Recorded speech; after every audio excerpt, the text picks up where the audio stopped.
Concept को revise कर लेते हो। और दूसरी खासियत ये होती है कि आपको यह पता चल जाएगा कि किस तरह से एक कॉन्सेप्ट का कनेक्शन दूसरे कॉन्सेप्ट से करें। बहुत सारे कॉन्सेप्ट्स को ये ले करके आता है। केवल कूलम्ब के नियम पर न्यूमेरिकल नहीं होता है। कूलम्ब का नियम मात्र एक बहाना है। यहाँ कूलम्ब का नियम इसमें केवल बहाना नजर आएगा। और बाकी जो नियम आपने 11th में पढ़ा या इससे पहले पढ़ा, वो सारे नियमों को इसमें हम क्या करेंगे, इंक्लूड करेंगे। एक बहुत इंपॉर्टेंट न्यूमेरिकल है जिसको हम लोग आज बनाने जा रहे हैं। क्वेश्चन पहले हम लोग लिखेंगे। लिखिए,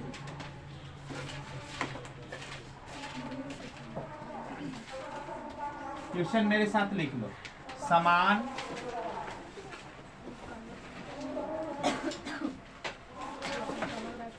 द्रव्यमान एम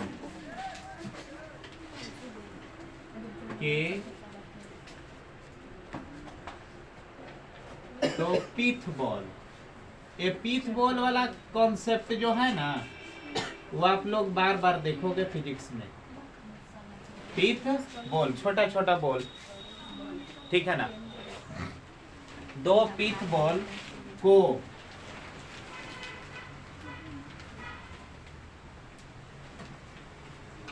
समान लंबाई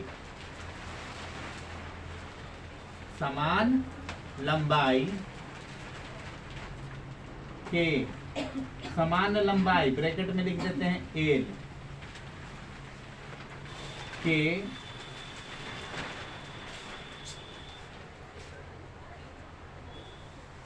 धागे से बांध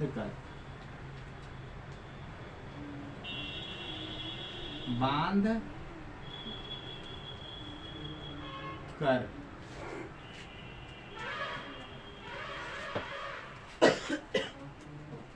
दृढ़ तल के एक ही बिंदु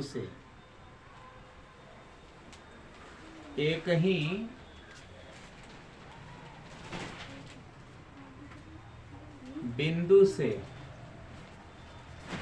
लटका दिया गया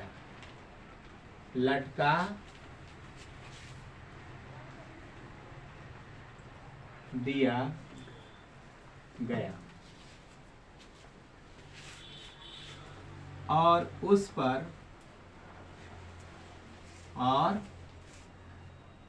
उसे समान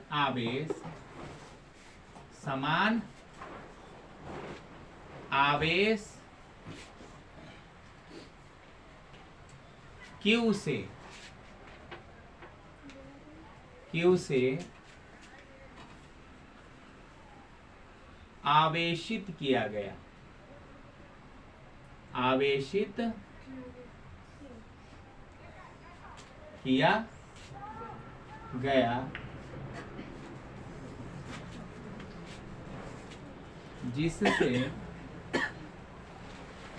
जिससे उनके मध्य एक्स विलगित दूरी प्राप्त हुआ। विलगित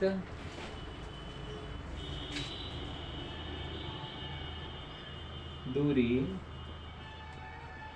प्राप्त हुआ।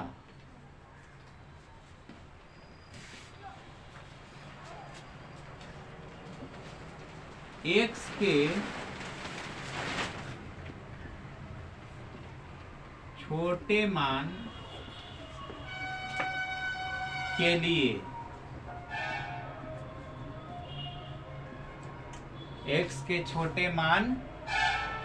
लिए प्रमाणित करें कि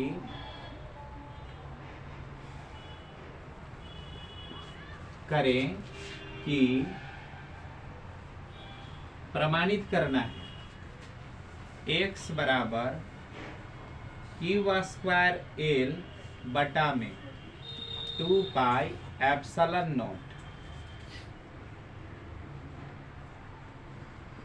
mg। अब इसका पावर 1/3। ए प्रमाणित करना है। क्वेश्चन थोड़ा सा पढ़ने में कठिन है, डरावना सा लगेगा। कॉन्सेप्ट पर विश्वास करना, आंसर तक केवल आपको कॉन्सेप्ट ही ले जा सकता है। कोई कितना भी कठिन सवाल हो जाए, कॉन्सेप्ट से बाहर नहीं होता है। समान द्रव्यमान m के दो पीठ बॉल के समान लंबाई l के धागे से बांधकर दृढ़ तल के एक ही बिंदु से लटका दिया गया और उसे समान आवेश q से आवेशित किया गया, जिससे उनके मध्य x विलगित दूरी आ गई।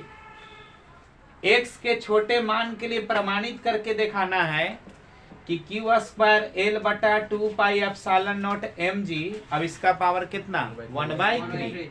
अच्छा न्यूमेरिकल है, इसमें बहुत कुछ आपको सीखने के लिए मिलेगा, इसीलिए मैंने इस न्यूमेरिकल को उठाया और इस यूट्यूब पर भी डाल देंगे। बताएंगे क्लास में पूरे एकदम point two point, comma two comma, comma का अर्थ भी समझते हुए चलेंगे। और जहां भी चूंकि बता देंगे उस वक्त आपको दम लगेगा कि समझ में आ गया। 2 दिन 3 दिन तक आपको ये हो सकता है कि मेमोरी बरकरार रहे, लेकिन इसके बाद 6 महीना बाद यही न्यूमेरिकल दोबारा जब आएगा ना बनाने के लिए, तो निश्चित रूप से आपके दिमाग से निकल चुका होगा।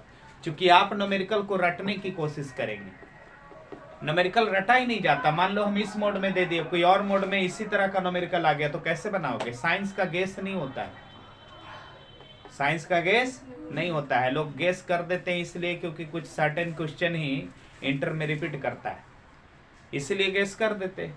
अब अनुमानता वह सही भी हो जाता है। ही क्वेश्चन अगर नए नए बदलते रहते, विज्ञान में नए नए सवाल आने चाहिए, हर साल नया सवाल पूछना चाहिए। विज्ञान है ना, अब विज्ञान में कई सवाल बनाए जा सकते हैं स्वतः अपने से भी, लेकिन बनाता नहीं है, इसलिए कुछ सवाल रिपीट कर रहे हैं। तो हम इस पर आज हम काम करेंगे। उतार लिए सारे प्रश्न, सवाल को पहले समझो। समान लंबाई, देखो समान द्रव्यमान, 2 पीठ बॉल है। पीठ बॉल माने छोटा छोटा पार्टिकल्स जैसा, कण जैसा कोई गेंद होगा। समान द्रव्यमान का यानी दोनों द्रव्यमान, दोनों कण का द्रव्यमान कितना है? m है। और उनको l लंबाई के रस्सी से बांध के एक ही जगह से क्या कर दिया गया? लटका दिया गया। तो बताओ तो अगर हम एक ही जगह से 2 रस्सियों को बांध कर लटकाएं, छोटे छोटे बॉल को तो ऐसे न लटकना चाहिए, लेकिन इस पर जैसे ही चार्ज डालेंगे क्या ऐसे रहेगा कि फैलेगा? क्यों फैलेगा? सेम चार्ज डाल रहे हो इसलिए क्या करेगा? फैलेगा, एक्सपैंड करेगा। तो फैलेगा तो इनके बीच अब ऐसा सिचुएशन नहीं रहेगा, ऐसे हो जाएगा। होगा कि नहीं होगा? अच्छा, इनके बीच की दूरी विलगित दूरी x। विलगित दूरी माने एक कण दूसरे कण से कितना अलग है, कितना दूर है, उसको हम क्या बोलते हैं? विलगित दूरी। तो एक शब्द समझिए, x विलगित दूरी उत्पन्न होती है, यानी चार्ज डाला गया तो इन दोनों कण के बीच में कितना दूरी क्रिएट हो गया? x। अब x का मान बहुत बड़ा नहीं है, बहुत छोटा है। तो x का मान बहुत छोटा है तो एंगल भी यहाँ क्या होगा? बहुत छोटा होगा। और छोटे एंगल की एक खासियत है कि छोटा एंगल पर tan थीटा बराबर sin थीटा बराबर खाली थीटा लिख सकते हैं आप। छोटे एंगल पर क्या क्या लिख सकते हैं? छोटे एंगल पर tan थीटा, sin थीटा और थीटा बराबर लिखा जा सकता है। यानी tan थीटा को हम sin थीटा में लिख सकते हैं। अच्छा, sin थीटा ना लिखे का मन है तो खाली थीटा लिख सकते हैं। यानी यहाँ पर एक स्कीम, एक योजना हमको समझ में आ रही है। ट्रिगो का एक कॉन्सेप्ट है। तो यहाँ से हम ऑब्जर्वेशन किए कि x का मान बहुत छोटा है, तो यहाँ पर एंगल भी क्या होंगे? छोटा होंगे। छोटा होंगे तो निश्चित रूप से हम tan थीटा को sin थीटा लिख सकते हैं, sin थीटा को थीटा लिख सकते हैं। जब थीटा आ जाएगा तब, ना आएगा तो ना लिखेंगे। दूसरा ऑब्जर्वेशन में हमको पता चल रहा है कि रस्सी है, लंबाई की कौची है? धागा है। और धागा है तो भाई धागा में एक टेंशन वाला फोर्स होता है। धागा में कौन सा फोर्स होता है? Tension force. यानी इसमें टेंशन फोर्स भी आने वाला है। अच्छा, और भी बात पता चल रहा है कि इसमें मास है, तो मास है तो ग्रेविटेशनल फोर्स भी आने वाला है, यानी वेट भी आने वाला है। देखो वेट है कि नहीं mg? यानी सारा चीज हम लोग को थोड़ा थोड़ा हिंट मिल रहा है, न्यूमेरिकल से हिंट मिल जाता है। प्रश्न पढ़ते हैं ना तो प्रश्नवा ही हिंट कर देता है कि कौन कौन से कॉन्सेप्ट इसमें लागू करना है। तो द्रव्यमान देखा, वेट जरूर लगाना होगा। चार्ज देखा, कूलम का नियम लगाना होगा। धागा देखा, टेंशन वाला काम करना होगा। एक्स का मान कम देखा तो एंगल छोटा रखना होगा। छोटा एंगल रखेंगे तो टेन थीटा साइन थीटा को केवल थीटा लिख सकते हैं। यानी इतने सारे कॉन्सेप्ट इसमें क्या होंगे, आने जा रहे हैं। ठीक है, अब बनाना शुरू करते हैं हम लोग। ये तो हमने ऑब्जर्व कर लिया, क्वेश्चन को ऑब्जर्व कर लिया। ऑब्जर्व करके अब इसको हम क्या करेंगे, सॉल्व करेंगे।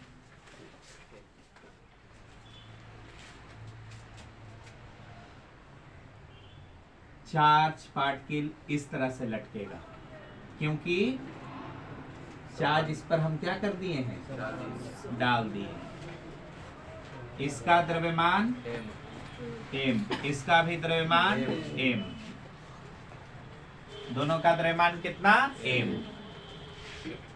इस पर चार्ज q, इस पर भी चार्ज q, दोनों पर चार्ज q। अब जैसा a वैसा है तो कोई एक हम उठा लेंगे काम करने के लिए, दोनों को उठाने की जरूरत नहीं, एक उठा लिया। इन दोनों के बीच की दूरी कितना बिल की दूरी बता रहा है, x, तो ये दूरी भी कितना, x। ठीक है, तो अब बताओ इस पर हम काम करने जा रहे हैं तो इसको हम इस तरह से क्या कर देंगे, ब्लॉक कर देंगे, ताकि एग्जामिनर को पता हो जाए कि हमने इस पर काम किया।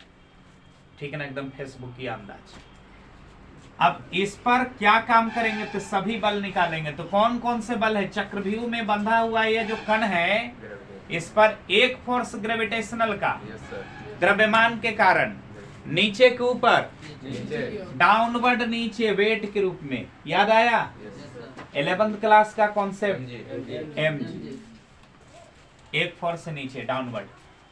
अच्छा, ई वाला चार्ज इस चार्ज पर फोर्स लगाएगा, आकर्षण का कि विकर्षण का, तो विकर्षण बाहर बनना चाहिए कि अंदर, तो इसी लाइन पर विकर्षण बनेगा ना, इस लाइन पर विकर्षण बल इधर बन गया। इस फोर्स को बोलेंगे Fe, क्या बोलेंगे, E for electrostatic force, electric force. कौन सा फोर्स, और इलेक्ट्रिक फोर्स कितना लगेगा जल्दी बताइए, K इंटू Q1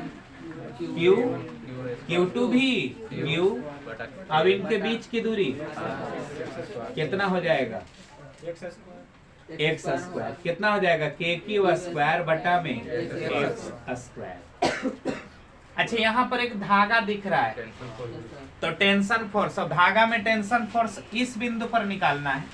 तो यहाँ पर कलम रख करके धागा पर कलम को छोड़ देंगे, यानी टेंशन किधर होगा, इधर। याद है, जिस बिंदु पर टेंशन निकालना होता है वहां पर कलमिया के पोछिया रख करके मुंह धागवा पर छोड़ देते हैं। जिधर कलम चला गया उधर टेंशन का डायरेक्शन हो गया, है ना। याद है 11th क्लास, पूरा 11th क्लास को रिवाइज करना है हमें 12th क्लास में, क्योंकि 11th क्लास छूटने वाला है। अब उसका कॉन्सेप्ट नहीं छूटना चाहिए, उसकी कॉन्सेप्ट बड़ा मेहनत से आप लोगों ने पढ़ा है, और वो भुला जाओगे तो अफसोस होगा कि नहीं। जो चीज हम मेहनत से काम करते हैं ना, वो चीजें अगर खराब हो जाती तो बहुत अफसोस होता है। खराब नहीं होना है, 11th के कॉन्सेप्ट को जिंदा रखिए। टेंशन किधर दिखेगा, इस डायरेक्शन में टेंशन दिखेगा भाई। टेंशन को हमने क्या दिखा दिया, T से, बहुत अच्छा। अब बताओ क्या यह सिस्टम इक्विलिब्रियम में होगा कि आगे पीछे दोलन करेगा, इक्विलिब्रियम में होगा ना। इलेक्ट्रोस्टैटिक फोर्स है, माने चार्ज को फोर्स लगा करके यहाँ पर क्या कर दे, चार्ज ने फोर्स लगा कर इसको यहीं पर रोक ले, इसको इधर आने देगा नहीं, यहाँ पर इसको रोक के रख दिया। अब यहाँ पर रख दिया तो यहाँ पर स्टैटिक इक्विलिब्रियम हो गया, स्टैटिक इक्विलिब्रियम हो गया माने स्थिर अवस्था में रुका हुआ रह गया। तो न्यूटन फर्स्ट लॉ लगाओगे कि second law, sigma F X equal to 0 और sigma F Y equal to 0, और सबसे पहले x और y तो निकालना पड़ेगा ना। ये वाला फोर्स तो x में है, ये वाला y में, E जो है ना तो x में है ना तो इसको तोड़ना पड़ेगा। तोड़ने के लिए एंगल चाहिए। कोई भी वेक्टर को रिजॉल्व करने जा रहे हो, तोड़ने जा रहे हो, तो विदाउट एंगल तोड़ दोगे नहीं, बिना एंगल के हम तोड़ नहीं सकते। तो तोड़ेंगे, एंगल देखेंगे। तो देखो एंगल कैसे क्रिएट करते हैं। यहां से एक लाइन ऐसे खींचे, अब ऐसे खींचेंगे तो यह आधार को दो बराबर भागों में क्या कर देगा, बांट देगा। चूंकि इस रस्सी की लंबाई है एल, अब इस रस्सी की भी लंबाई कितनी है एल, तो हो गया समद्विबाहु त्रिभुज आइसोस्केल्स। क्या हो गया, समद्विबाहु त्रिभुज। अब बताओ समद्विबाहु त्रिभुज के शीर्ष पर से डाला गया लंब आधार को बराबर बराबर बांटता है कि नहीं बांटता है? और शीर्ष के कोण को आधा कर देता है, दो काम करता है। आधार को दो टुकड़ा बराबर बराबर और कोनवा जहां से है वहां पर आधा आधा। बड़ा मजेदार चीज है ये। तो बताओ अगर हम यहाँ पर एंगल पूरा 2 थीटा मान लें तो एक हो जाएगा थीटा, अब एगो मान लेंगे थीटा। अच्छा कुछ लोग यहाँ थीटा मान लेंगे तो उनको परेशानी बढ़ेगी। तो थीटा बाई 2 और थीटा बाई 2 और थीटा बाई 2 से काम करना थोड़ा क्या है, कठिन होगा कि नहीं? कठिन तो ना होगा लेकिन ज्यादा सावधानी की जरूरत पड़ेगा। इसीलिए हमने चालाकी कर लिया, क्या मान लिए 2 थीटा। 2 थीटा तो ये वाला कितना थीटा। अब बताओ एक लाइन ये वाला, दूसरा लाइन इसके पैरेलल, समझ पा रहे हो? दिक्कत ना? बताओ ई वाला थीटा तो इसके क्रॉसपॉन्डिंग वाला कितना थीटा होगा कि नहीं होगा? बताओ होगा ना? दिख रहा है क्लियर? देख लो क्लियर, देख लो। हाँ क्लियर दिख रहा है। देखो कभी कभी यूट्यूब पर ऐसा होता है, एक स्टूडेंट कमेंट कर रहा है कि सर साफ साफ ना दिख रहा है, पंचोछर दिख रहा है। तो इसलिए दिख रहा होगा कि उसका नेट सपोर्टिंग उस वक्त अच्छा नहीं होगा, नहीं तो पिक्चर तो एकदम साफ आ रहा है, साफ साफ दिख रहा है। कभी कभी कुछ 5 मिनट तक वीडियो थोड़ा धुंधला चलता है, इसके बाद धीरे धीरे वो जब बढ़िया से पिक कर लेता है सिग्नल तो साफ चलना शुरू हो जाता है। तो आपको ऐसा कभी अगर वीडियो क्वालिटी में नजर आए ना तो धैर्य रखें, 2 मिनट में अपने से क्लीन हो जाएगा ना। कमेंट कर सकते हैं, कमेंट में आप और कमेंट करें जो डाउट लगता। अभी थीटा है तो यहाँ भी कितना हो जाएगा थीटा होगा ना? क्यों? चूंकि ये वाला लाइन 2 डॉट लाइन पैरेलल है। अभी रसिया जो हो गई वो तिर्यक छेदी रेखा, तो एकांतर कोण से आपस में क्या हो जाएंगे बराबर, एंगल मिल गया। अच्छा साथ में ई वाला पार्ट कितना हो गया बता दो, x/2 पूरा कितना है, यहाँ से यहाँ तक x है। वाला लाइन वाइज को बराबर बराबर तोड़ दिया, तो ई वाला हिस्सा हम कितना रख सकते हैं x/2। कौन वाला हिस्सा? ये वाला हिस्सा आधा तक, इतना तक तो दिक्कत नहीं होना चाहिए। ई वाला हिस्सा x/2, थोड़ा सा इसको हम साफ लिख देते हैं, हो सकता है वीडियो में दिखे ना। x/2 कौन वाला हिस्सा? आधा वाला हिस्सा, ठीक है ना? इतना काम हो गया। अब तोड़िए, इसको इधर तोड़िएगा तो क्या मिलेगा, जल्दी बोलिए। टी का एंगल क्यों टूट रहा है? T cos theta. इधर टूटा है, किधर टूटेगा ना? इधर क्या मिलेगा बोलिए, टी साइन थीटा। यहाँ पर लिख देते, थोड़ा हटा करके, आप लोग समझदार हैं समझ जाइएगा कि टी साइन थीटा यहाँ लिखना, चाहे एक्स मिटा दे यहाँ लिख दें, साफ होना चाहिए। कितना लिखे बोलो, टी साइन थीटा। अभी कट गया, खत्म। अब लगा दो न्यूटन फर्स्ट लॉ। क्या लगाओगे? Sigma Fx = 0, Newton first law. इधर प्लस में इधर माइनस में, टी वाला प्लस में, F किस में? अब माइनस में कौन? T sine theta equal to 0। तो बताओ माइनस टी साइन थीटा बराबर माइनस एफ ही, माइनस माइनस कट गया। टी साइन थीटा कितना निकला बंधु? एफ ही निकला। अब एफ ही कितना आया है? के क्यू स्क्वायर बटा एक्स स्क्वायर, यानी टी साइन थीटा कितना हो गया? के क्यू स्क्वायर और बटा में एक्स स्क्वायर। यहाँ तक दिक्कत है? अब क्या लगाए बोलो? Sigma F Y equal to 0। हाँ, ये क्या आप लगा रहे हो? Newton first law of motion, motion का फर्स्ट नियम न्यूटन ने फर्स्ट लॉ ऑफ मोशन में ही बताया था। सिग्मा एफ वाई बताइए। Sigma F Y equal to E वाला प्लस में, ई वाला टी कॉस थीटा प्लस में माइनस एम जी बराबर 0। कोई डाउट? तो टी कॉस थीटा बराबर कितना? M G. देख रहे हो, टी साइन थीटा आ गया के क्यू स्क्वायर बटा में एक्स स्क्वायर, और टी कॉस थीटा आ गया एम जी। इसको मान लीजिए समीकरण, इसको मान लीजिए समीकरण। फर्स्ट को सेकंड से डिवाइड करिए, तो टी से टी, तो साइन बटा कोस टेन थीटा। कितना थीटा? टेन थीटा बराबर के क्यू स्क्वायर बटा एक्स स्क्वायर एम जी। नीचे वाला नीचे के साथ हो गया, ऊपर वाला ऊपर रह गया। यहाँ तक कोई दिक्कत है? नहीं। अब बताइए, थीटा बहुत छोटा है। Yes sir. तो टेन थीटा को क्या लिख सकते हैं? साइन थीटा लिख सकते हैं ना। टेन थीटा को क्या लिख सकते हैं? साइन थीटा, या थीटा भी लिख सकते हैं। तो हम यहाँ पर दो ऑप्शन खोज रहे हैं। साइन थीटा लिखेंगे तो क्या फायदा हो जाएगा? तो थीटा के सामने लंब हो जाता है। अभी कर्ण, तो लंब और कर्ण में एक संबंध होता है जिसको हम क्या कह सकते हैं? पहले इतना उतारी, लंब बटा कर्ण क्या होता है? साइन थीटा होता है ना। यानी टेन थीटा को हम चेंज कर डालेंगे किसमें? क्यों चेंज करेंगे? क्योंकि इसमें एल आना चाहिए। क्योंकि फार्मूला जो प्रूफ करने के लिए करा उसमें क्या होना चाहिए? एल। तेल कहां से आएगा? कर्ण लंब बटा कर्ण से एल आ जाएगा। चलिए यहां तक बनाइए, करिए। फिगर तब तक हम साफ नहीं करेंगे जब तक न्यूमेरिकल हम बना न लें। फिर क्या साफ करेंगे? देखो, यहां पर एगो डायलॉग लिखना पड़ेगा कि x के छोटे मान पर, छोटे मान पर थीटा का मान भी छोटा होगा, छोटा होगा। थीटा का मान न लिखे, थीटा का मान भी छोटा होगा।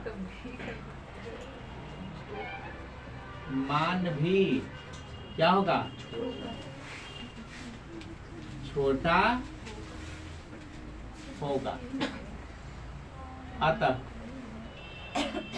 थीटा छोटा, तो टेन थीटा को हम क्या लिख सकते हैं? Sine theta. यहाँ एग्जैक्ट बराबर नहीं, लगभग बराबर का निशान दीजिएगा। थोड़ा बहुत एने ओने हो जाए, लेकिन इसको लगभग क्या माना जाता है? बराबर। टेन थीटा और साइन थीटा आपस में क्या हो जाएगा? इसलिए टेन थीटा को बदल दो, क्या कर दो? साइन थीटा लिख दो। साइन थीटा बराबर कितना? के क्यू स्क्वायर बटा में एक्स स्क्वायर एम जी। कोई दिक्कत? साइन थीटा कहाँ से निकालोगे? तो यहाँ पर एक ट्रायंगल दिख रहा है। ट्रायंगल का नाम लिखना पड़ेगा। ट्रायंगल का नाम दे देता हूँ, ए यहाँ, बी यहाँ, सी। ट्रायंगल आपको मिल गया। ट्रायंगल से काम करना है तो एग्जामिनर बताना पड़ेगा ना यहाँ पर लिख करके कौन सा ट्रायंगल में आप काम किए हैं। इन ट्रायंगल कौन सा? A B C. A B C. Sine theta बराबर कितना? साइन थीटा बराबर बी सी बटा ए सी। ये थीटा के सामने लंब हो गए, तो बी सी बटा में ए सी। बी सी कितना है बोलो? एक्स बटा 2। अब ए सी से भाग पड़ेगा तो नीचे लिखेंगे कि ऊपर? नीचे ना। ए सी कितना है बोलो? ए से सी तक कितना एल, तो एक्स बटा कितना 12। यहाँ गड़बड़ ना है ना, तो इसमें गलती होता है कि बटा कहाँ लगा है। बटा अगर ऊपर वाला पहले ही से बटा में है और नीचे वाला भी बटा में लाना है तो नीचे ही गुना कर दो। अब बताइए, ये मिटा देना, इसलिए अब बताइए साइन थीटा की जगह कितना रख दें। अब इधर बता दो के क्यू स्क्वायर और बटा में एक्स स्क्वायर एम जी। अच्छा 12 को यहाँ भेज दें, एक्स स्क्वायर को इधर भेज दें, तो कितना हो जाते हैं एक्स क्यू बराबर 2 के क्यू स्क्वायर इंटू एल बटा में एम जी। यहाँ तक कोई डाउट है? चलिए इतना उतारी। अच्छा फिगर मिटाते हैं। अब फिगर से कोई मतलब नहीं, फिगर डिलीट कर दिया। फिगर से समस्त हम लोगों ने सूचना प्राप्त कर लिया। के का मान बताओ।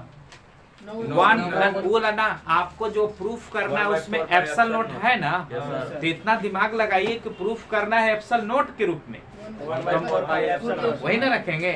ये सब दिमाग खुल जाना चाहिए कि हमको किस रूप में पूछ रहा है। तो बताइए एक्स क्यू बराबर 2 तो पहले से क्यू स्क्वायर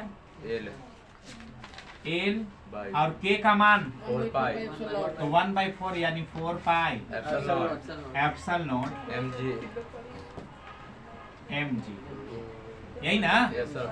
देखो यहाँ 1 लुका गया, 1/4 पाई एप्सल नोट किसके जगह पर, के के जगह पर। यहाँ से के हटाएं, देखो यहाँ से के हटाएं, के हटाएं, इसके जगह कितना रख दिए 1/4 पाई एप्सल नोट। अब बताओ ये 2 से 4 के बार में कटे, 2 बार एक्स क्यू बराबर कितना क्यू स्क्वायर एल 2 पाई एप्सल नोट एम जी।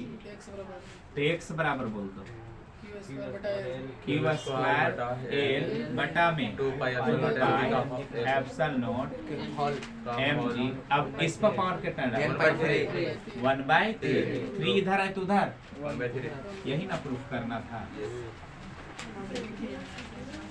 ना। अच्छा न्यूमेरिकल, इसमें आपको बहुत कुछ सीखने के लिए मिला। अपने से बनाइए, एक बार ट्राई कीजिए, और बन गया तो समझिए कि एग्जाम में भी बन जाएगा। क्वेश्चन वही आएगा, थोड़ा सा लैंग्वेज इधर उधर हो सकता है, मीनिंग वही रहेगा। लैंग्वेज माने किताब का थोड़ा सा इधर उधर हो जाता है, मीनिंग वही रहता है। अब यहाँ पर हम पढ़ाकर भेजते हैं क्रिस्टलीय, अब वहाँ पूछ दिया रवादार। अब आप क्रिस्टलीय पढ़ रहे हो, रवादार सुना दिए क्लास में, लिखवाए नहीं कि रवादार, तो मीनिंग अब उसको देखिए। 2-3 उपाय बताया ना, शब्द की जाल से बचना हो तो अंग्रेजी मीडियम में भी झांक लो। अब एकदम कितना करस्पॉन्डिंग सवाल देता है, हिंदी इंग्लिश, इंग्लिश हिंदी, इस तरह से करके देता है। तो हिंदी में अगर लैंग्वेज ना समझ में आए, उसका करस्पॉन्डिंग इंग्लिश देख लीजिए। इंग्लिश एग्जाम में हिंदी, हाँ हिंदी इंग्लिश दोनों एग्जाम आपके सवाल में दोनों रहेंगे। आपको जिस मीडियम में चुनना है उस मीडियम में नहीं, दोनों सवाल वैसे। अब इस चैप्टर से सुनो, जो प्रथम चैप्टर के रूप में हम लोगों ने 2 कॉन्सेप्ट उठाया है, मात्र 2 कॉन्सेप्ट। प्रथम चैप्टर में 2 चीजें सीखनी है। एक सीख रहे हैं हम लोग आवेश के बारे में, दूसरा सीख रहे हैं कूलम के नियम। यही ना चैप्टर का नाम हुआ, आवेश तथा कूलम का नियम। इस चैप्टर के अंतर्गत अंतिम कॉन्सेप्ट हम लोग पढ़ने जा रहे हैं, जिसका नाम है न्यूट्रल पॉइंट। कौन सा पॉइंट? उदासीन बिंदु। कौन सा बिंदु? अब सुनो डेफिनेशन कैसे लिखोगे। आएगा कि उदासीन बिंदु क्या है, तो सीधा बोलना उदासीन बिंदु एक बिंदु है। कहिए अब इतना तो समझ में आ रहा है कि उदासीन बिंदु, तो पहला लाइन तो हमारा मिल गया। उदासीन बिंदु क्या है? बिंदु। फिर बोलो कहाँ रहता है? 2 चार्ज को मिलाने वाली रेखा पर मिलेगा। 2 पॉइंट चार्ज है ना, वो 2 पॉइंट चार्ज को मिलाने वाली रेखा पर मिलेगा। विशेषता क्या होगा? इस पर कोई तीसरा चार्ज रख दे, 2 चार्ज पहले से है, कोई तीसरा चार्ज रख दे तो उस पर लगने वाला कुल परिणामी बल 0 होगा। क्या होगा? शून्य होगा।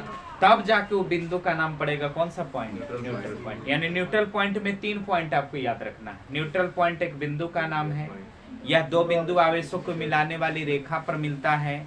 इसकी विशेषता यह होती है कि इस बिंदु पर कोई भी चार्ज आता है तो उस पर बल तो लगता है, लेकिन टोटल बल कितना निकलता है? 0। अब इन तीनों बातों को आप जोड़ करके डिफाइन कर, अब इन तीनों बातों को हम लोग क्या करेंगे? जोड़ेंगे और डिफाइन कर देंगे। कैसे डिफाइन करेंगे? दो बिंदु आवेशों को मिलाने वाली रेखा पर स्थित वह बिंदु जिस पर कोई तीसरा चार्ज रख दे तो उस चार्ज पर लगने वाला कुल परिणामी बल 0 हो तो उस बिंदु को उदासीन बिंदु कहते हैं। क्या कहते हैं? याद हुआ? फिर से बोलो, फिर से दम दिमाग में रखो। उदासीन बिंदु क्या है? एक बिंदु है, कहाँ रहता है? दो आवेशों को मिलाने वाली रेखा पर रहता है। विशेषता क्या है? इस पर तीसरा चार्ज रखेंगे, परिणामी बल कितना मिलेगा? 0। परिणामी बल क्या मिल जाएगा? 0। अब इस पर भी आपको 5 अंक का न्यूमेरिकल पूछता है। अब जो नहीं न्यूमेरिकल बनाता है उसके लिए तो ये सब काल है, लेकिन जिसको न्यूमेरिकल में मन लग गया ना, उसके लिए समझो कि यह एकदम चिकन मटन का जैसा है, एकदम चिकन बिरयानी है, मजा आ जाएगा। भूख लग गया ना?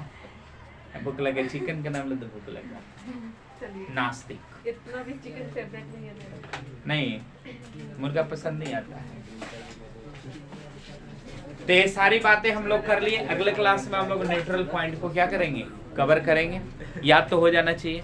फिर से एक बार बोल दो, क्या बोलेंगे? कहाँ रहता है? विशेषता क्या है? इस पर तीसरा चार्ज रखे तो परिणामी बल कितना? 0। अभी 3 पॉइंट जानते हो तो डिफाइन नहीं कर दोगे? एकदम तीनों पॉइंट को लाइन से जोड़ करके डिफाइन कर दो।